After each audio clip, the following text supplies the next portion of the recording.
to hearing about the homeless crisis within the city of Denver, but the suburbs are also looking for solutions to get people off the streets. Denver 7's Veronica Acosta joins us live this morning because Northglenn is looking to convert one old rec center into a shelter.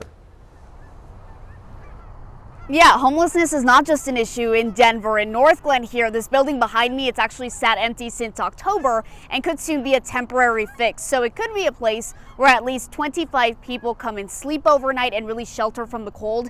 This is something that Northglenn City Council still has to discuss. If the proposal is approved, the old rec center here behind me, it would be temporary winter housing for people who are really in need. So 20 of the 25 who would be able to stay here, they would apply for short-term overnight stay. They'd have to get some kind of referral from a community partner. That means they'd be coming back here every night. During the day, they'd be out at their jobs or even out at school.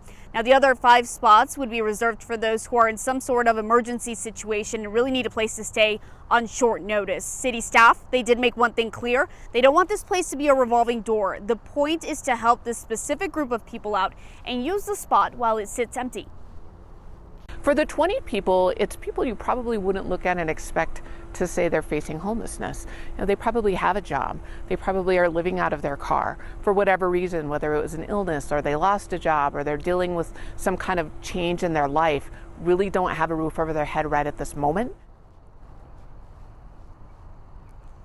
And Adams County used to have a program that would help get people off the streets and into some sort of shelter during the really cold, bitter winter months. But because of COVID and staffing shortages, that program isn't up and running this year. And that's really what created the urgency to try and get this old rec center up as a temporary shelter. If it is approved, it would stay open until March of 2022. And tonight's a big night. Any community members in Northglenn who want to give their input on this, they are welcome to come to a meeting. That meeting starts at 6.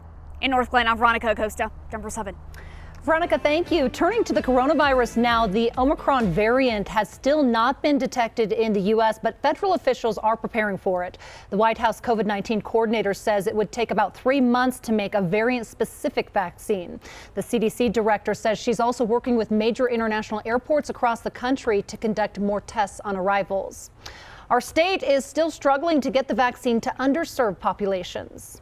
It's hard to convince somebody to take a day off work when they're not getting paid for that to go down and get vaccinated. We find that there are structural issues with transportation, for example. If you don't have a car, you can't hop in your car and drive down to the nearest Walgreens or the doctor's office. It's hard to get vaccines. Colorado's largest Medicaid plan, Colorado Access, is helping close that gap by offering child care, transportation, and other help. If you have Colorado Access, reach out to customer service for more information. There's a new round in the feud between Colorado Representative Lauren Bobert and Minnesota's Ilhan Omar. In her first public comments since video emerged of Bobert's anti-Muslim remarks, Omar called on all lawmakers to condemn Bobert's behavior. When a sitting member of Congress calls a colleague member of the jihad squad and falsifies a story to suggest that I will blow up the Capitol, it is not just an attack on me, but on millions of American Muslims across this country. And a second video emerged yesterday of Bobert making the same remark and calling Omar evil and black-hearted. It gained steam when a phone call between the two lawmakers ended abruptly. Omar says she hung up because Bobert refused to publicly apologize for her comments. Bobert, in turn, says Omar is also refusing to apologize for her own controversial remarks. Denver 7 has reached out to Congresswoman Bobert's office for a response, but we haven't heard back yet.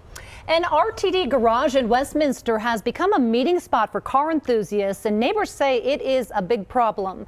Since the beginning of the pandemic, Rebecca Lettner says the park and ride garage near 36th and Sheridan has been buzzing with cars racing up and down. Some are even doing donuts on the top level. She's concerned law enforcement isn't taking this seriously and somebody is going to get hurt. RTD police says that they're understaffed. That's an issue. Westminster City Police says they can't do anything unless RTD is requesting it. They both kind of push it off on each other. In a statement to Denver 7, an RTD spokesperson says, "We are dismayed that our parking facilities are being used for any purpose that causes disruption to our customers and the residents of Westminster and endangers people's lives and property."